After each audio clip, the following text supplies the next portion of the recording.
following episode contains vulgar and bad language, bad references, and terrible voice acting. Enjoy.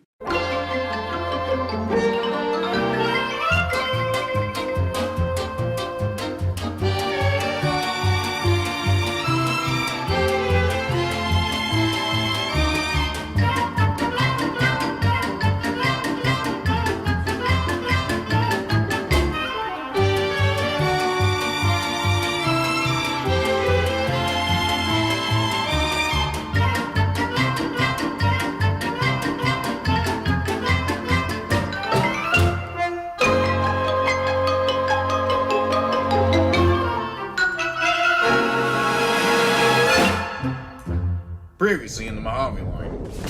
I'm Dr. Eplier. I'm sorry. You're dying. No, that's how it happened.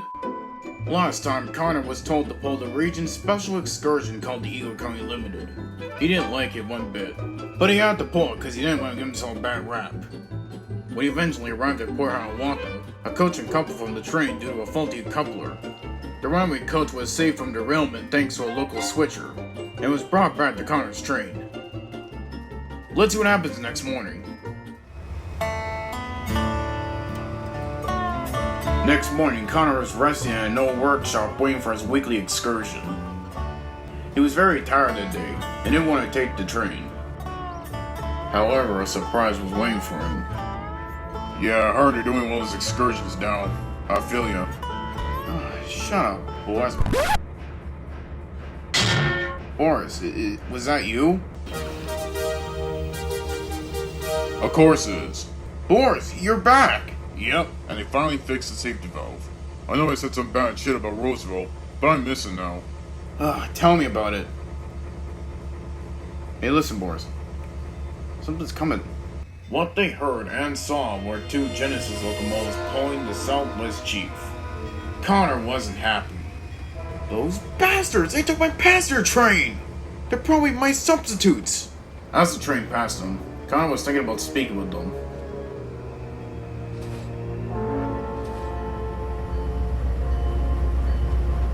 It wasn't until the next day when he eventually found the Genesis engines.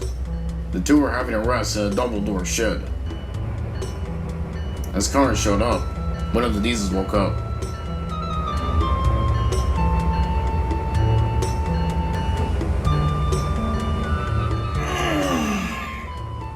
Who are you? I'm Connor, and you two must be the replacement engines for my train. Why, yes we are. My name's Hudson, and that's Miles. You guys are gonna give the train back when I'm done, right? Probably not. You see, we're the new main motive power for Amtrak. Apparently the Southwest Chief still uses F-40s, huh? Newsflash, Chief! Back at Roosevelt, we're still reliable. Ah, yes, reliable. For in 1978, we're the most revolutionary technology Amtrak has ever had. And don't you dare try to bunk that, because deep down inside, you know. Connor decided to say nothing after that.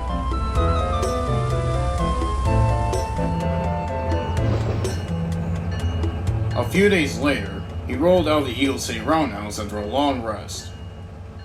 He noticed Boris sitting at a warehouse. Hey Boris, I thought you left already. I will soon. I have to take a hopper train back to Roosevelt within 30 minutes. It's pretty much my ride back home. Boris, you make me jealous. I'm getting sick and tired of my damn excursions. Week after week, I have to take that stupid train. It has to stop at every single station we see. It's only been 3 weeks, but I already miss Amtrak.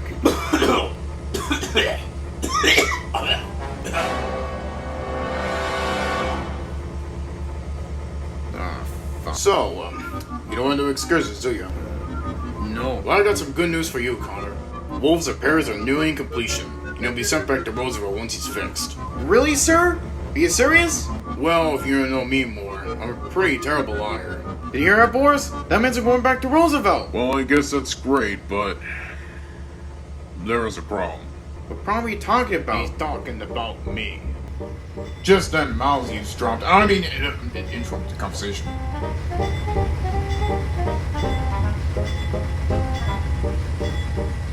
You really think we're gonna give up just like that? Well, my friend, you have mistaken.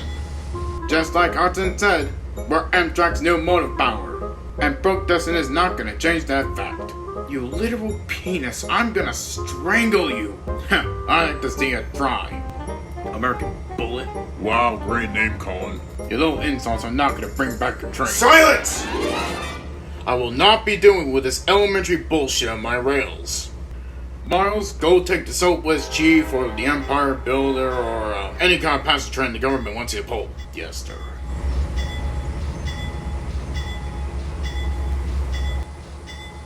Now, Connor, this kind of attitude cannot be accepted on any railroad. As humans, we expect machines like you to work hard. Well, it is. What would Amtrak feel about sassy attitudes? Not in the best light, sir. That's a pretty big understatement, Connor. As punishment, you'll not be pulling the Southwest Chief back home. What? You heard what I said. Instead, you'll take a manifest rate with some diesels. Now go back to the roundhouse and think about your behavior. Connor was speechless. Connor was coupled up behind Ronald, a C-40 diesel, as they hauled the train to Clark City. It had been raining for a week, and on the day it was worse. Even though they had their sensors on, they still had to be careful so as not to slip on the wet rails. Hey, big guy, what's got you down? You look as miserable as the rain. I'm not allowed to take my passenger train for a month. Huh? Really? That's why you're miserable? One of my crew members has been having an affair with a girl he met. Now you tell me, how was that worse? Exactly. Suddenly, they saw Hudson and Miles with the chief, which was scheduled for Brigham.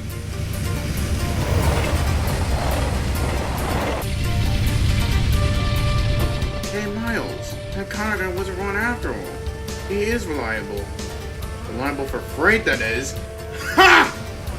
I didn't think it was that, Buddy Hudson. Miles, you need to shut the fuck up! The train thundered past and disappeared.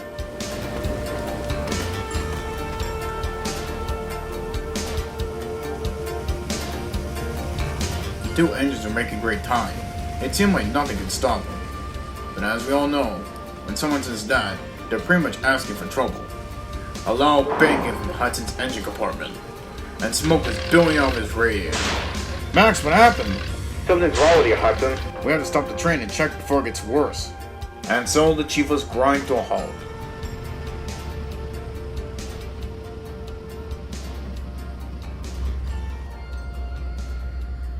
After inspecting Hudson's motors, they found the problem. Bad news, big guy. Your turbocharger went haywire. We're gonna have to wait here till someone picks us up. I can still do it. Miles, no, stop! Miles, you're out of your mind. You'll break down until you push Hudson and pull the train.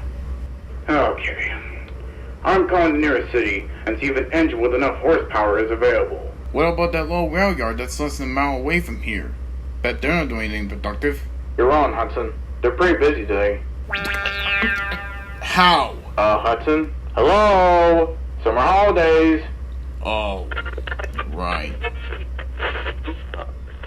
Meanwhile, Ronald's manifest stopped at a nearby rail yard to uncouple some freight cars. They left Clark City hours before, and this was their second stop for the day. Connor was about to be uncoupled for refueling, when suddenly... Alright, remain calm. We'll get some help. Hey Michael, what happened there? Oh boy, I got some bad news. Or probably good news if you want to see it like that. One of the P-42s broke down, and as a result, the train has been stalled.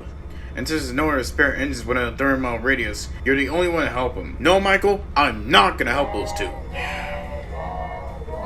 I simply don't help replacements. Why should someone give a helping knuckle to some assholes who would have them scrapped anyway? No pun intended. Well, dude, and I was the one that made up the bad dad jokes. But I digress here. The point is that I'm not gonna help those numbnuts. They could run the sun for all I care. Do you want the passengers to die? Yeah, Ronald, of what? Heat stroke. They could be cooking in those passenger cars. Do you want that? Oh no. Jesus, what was I thinking? Come on then, let's go!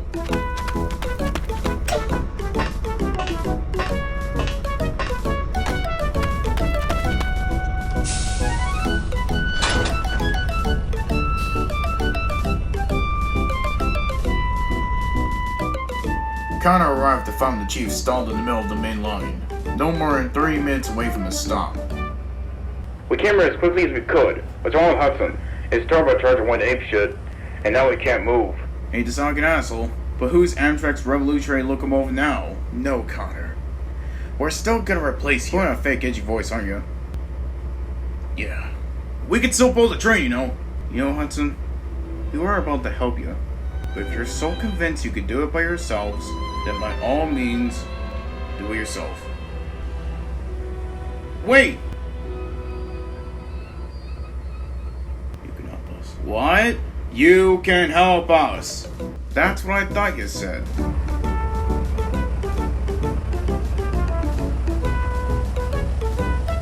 Connor switched tracks at Garza's, so we could come up to Hudson's train. His train. Sorry about that.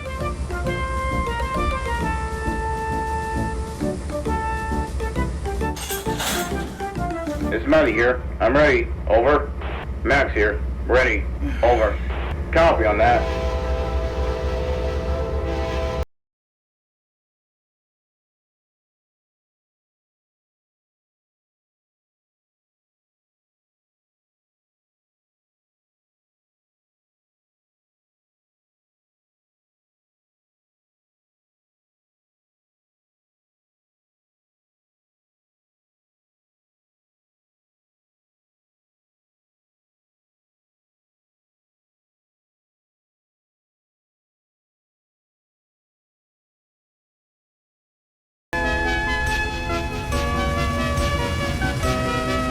The trip only took 20 minutes, but Hudson thought it was ages.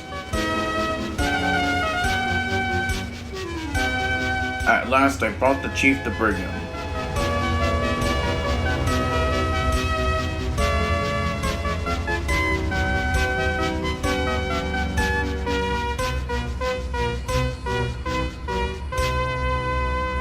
Well, you know, Miles and Hudson, you two might be Amtrak's newest locomotives, but I'm Amtrak's best. The two are too embarrassed to say anything. Just then, Jerry arrived, all while bringing the manager's business coach with him. Oh no, here comes the manager. What would he say? Connor, I'm so proud of ya! Well, really, manager? Well, how can I not be? You managed to pull a couple diesels double your size, and your train, all without breaking a sweat. I think I might have broken a sweat, sir. A cold sweat. As a reward for your effort, I'm gonna call Amtrak corporates to bring you back to Southwest, Chief. Oh, thanks, sir. Quit work isn't my job anyway. As for you two, I've heard you've been very egotistic to everyone, especially Connor. You two will be sent for freight work until we can trust you again, as punishment for your attitudes. Well, you know what they say, what goes around comes around, am I right? Huh? You know, as a good man once said, Nobody's laughing! and so the P-42s and the F-48 became, let's say frenemies. And as for Michael, well, he was forbidden from making boomer jokes for the rest of the summer. I've always wondered why there's never been a happy ending in this series until now.